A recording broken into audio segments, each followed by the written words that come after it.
Hello,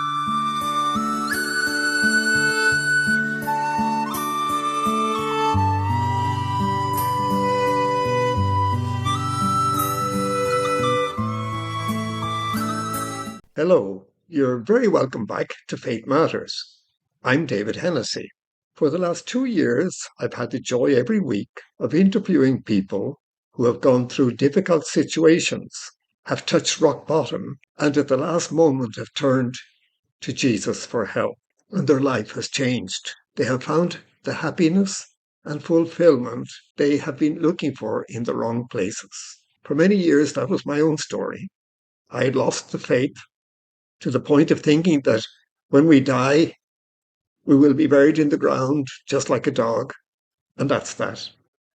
But the Lord, in His goodness, brought me to my knees through wiping out my business and turning my life upside down. It was the only way He could get my attention. He showed me that He is real and cared for me and loves me and wanted to help me. As a result of finding Him almost, in fact, against my will, my life changed totally. You will find all my previous broadcasts on my audio podcast, Finding Happiness, on my website, drbhennessy.com/podcasts, on YouTube Music, and Spotify. If you feel that any one of these broadcasts might help somebody you know, you might like to send them on. My guest today was wealthy at 19, a heroin addict sleeping under a bridge at 25, and today, you won't believe it, is a priest. His name is Father Michael Joseph Rourke. His story is the definition of rock bottom. So, Father Michael Joseph, you're very welcome. Very welcome to have you here. You're in Pennsylvania, I think. I am in Pennsylvania. I'm in a little town called Westchester, and that's about half an hour west of Philadelphia, which is the big city closest to me. Great. So, Father, could you tell us your story? Well, first, thank you, David, for this apostolate. I'm sure it has touched many hearts, and thank you for inviting me on. We've been trying to navigate this conversation for quite a while, haven't we? So it's a blessing to be able to finally connect. So you want to hear a bit about my story, and you mentioned talking about rock bottom. I've been there, so let's start where all good stories start, right? Once upon a time.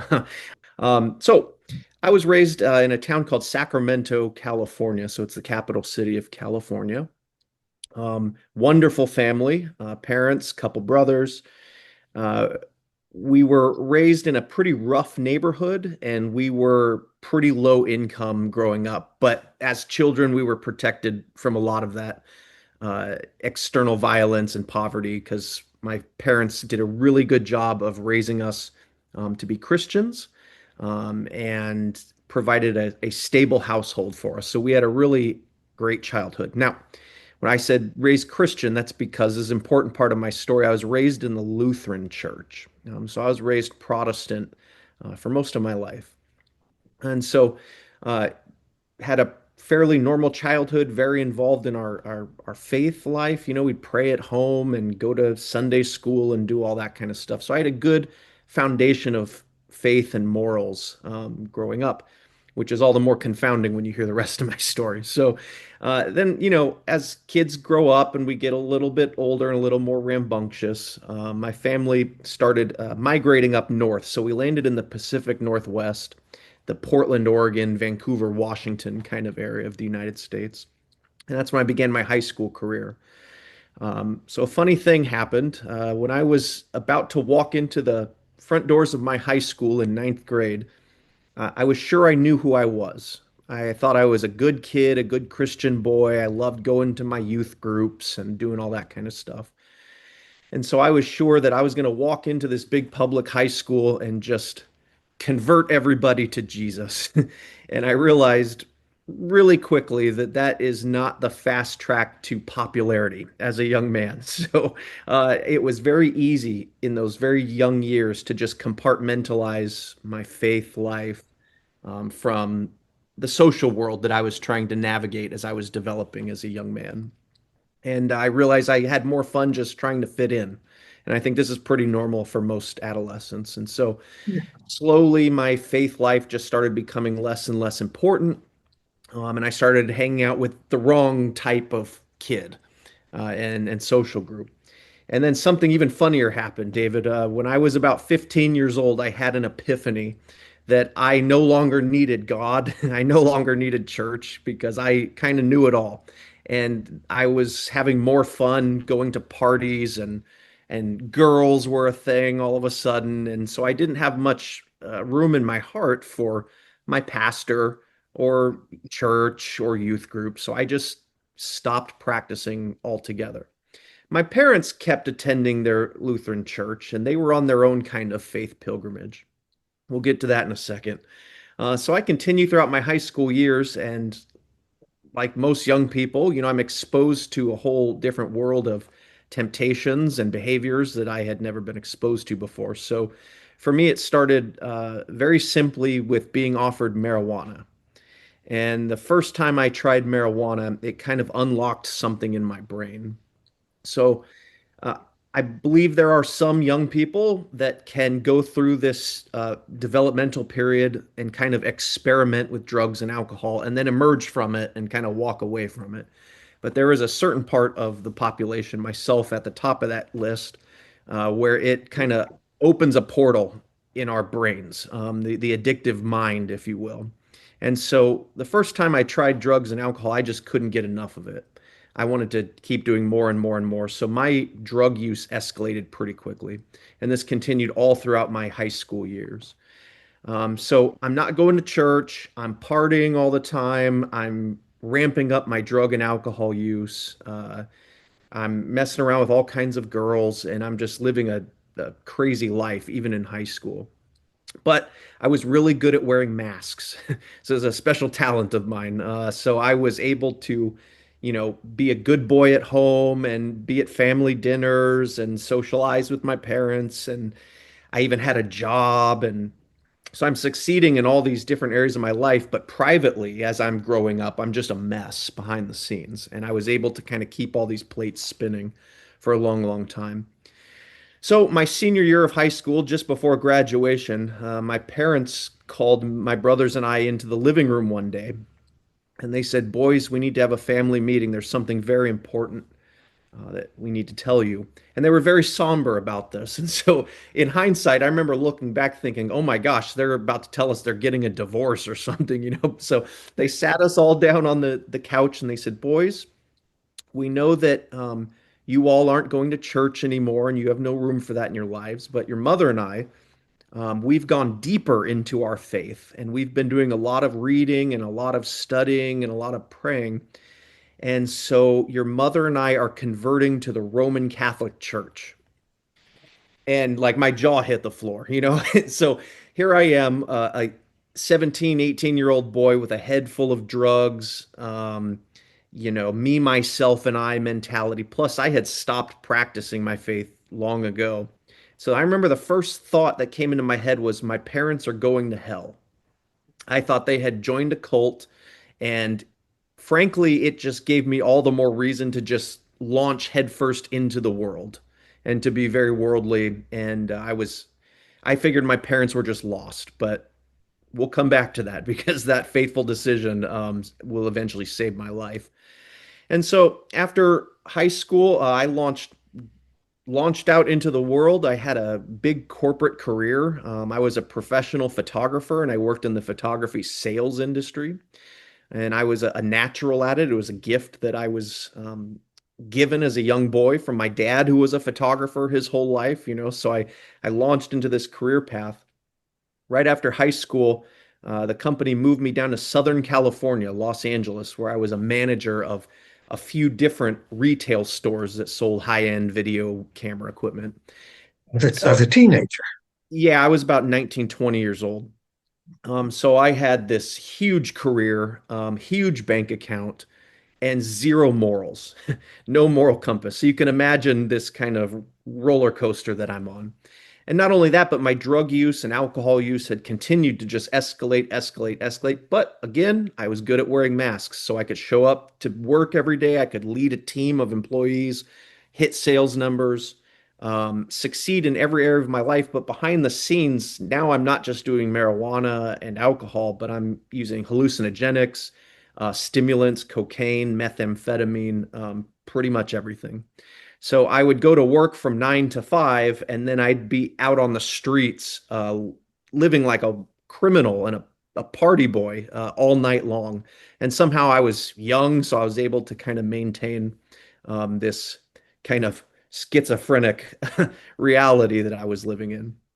My career continued to blossom, and I continued getting promoted. And eventually, I moved back up to the Pacific Northwest to work directly with my father.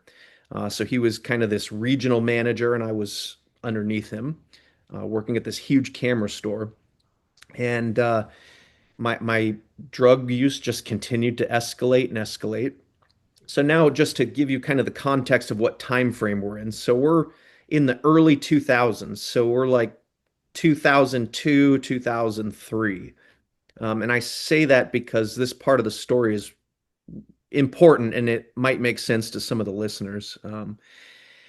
One day I get a call from one of my drug dealers, and he says, "MJ, I've got something new that I want to show you." And I said, "Okay, well, what do you got?" And he said, like the most insidious words I've ever heard. He says, "I've got something that's going to make you feel like God." And so I didn't Not know what. something that's going to make you feel like God. Right, right. And so this is how really insidious and dangerous this was. So I go to his house, and this man walks me into his living room, and on his dining room table, there was about 1,000 of these green pills.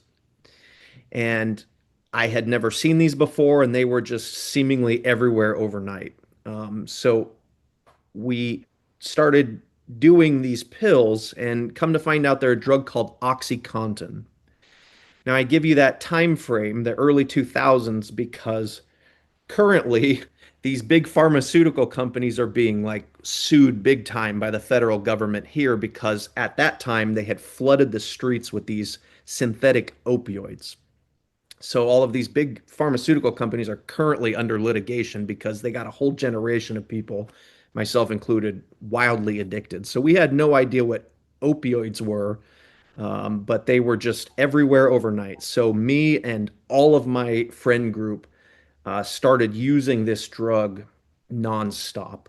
And the crazy part was that first pill that I did, I thought, wow, this really does kind of make me feel like God. I felt divine. I felt untouchable. And that's how just evil this stuff was. So we're using these pills for a while, and then as soon as they were everywhere, they were just gone.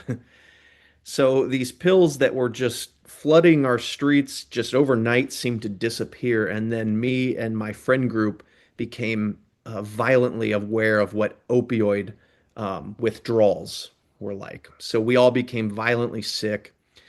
During this time, I had several friends overdose and die.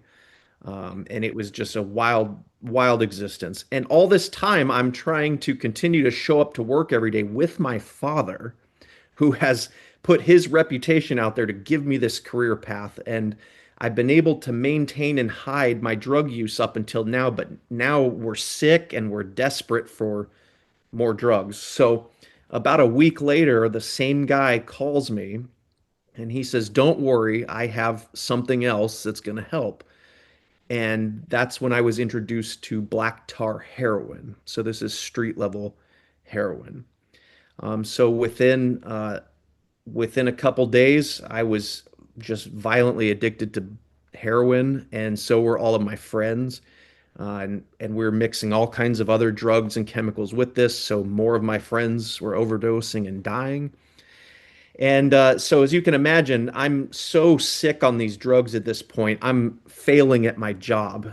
And so, my dad finally calls me into his office one day, and I had been missing work and making excuses and stealing and all this kind of stuff. And my dad calls me in and he closes the door and he closes the blinds to his office and he starts crying. And my dad's a very strong man. You know, he'd given me his whole career path, his reputation, everything. and I had just totally failed him. So my dad starts weeping and he says, "Son, this breaks my heart, but I have to fire you. I can no longer continue this. I know what you're up to. You're not well. Get out of my office." And so I was fired that day, and I was so sick and so egoic, I just didn't even care. And so I just stormed out of there. And then within just a matter of weeks, I had lost everything. My housing, my car was repossessed by the bank, and I was a homeless man in Portland, Oregon. So I began a life that lasted about 3 years of eating out of trash cans and robbing and stealing and doing everything I could to just get one more bag of drugs so that I could stay well for just another day.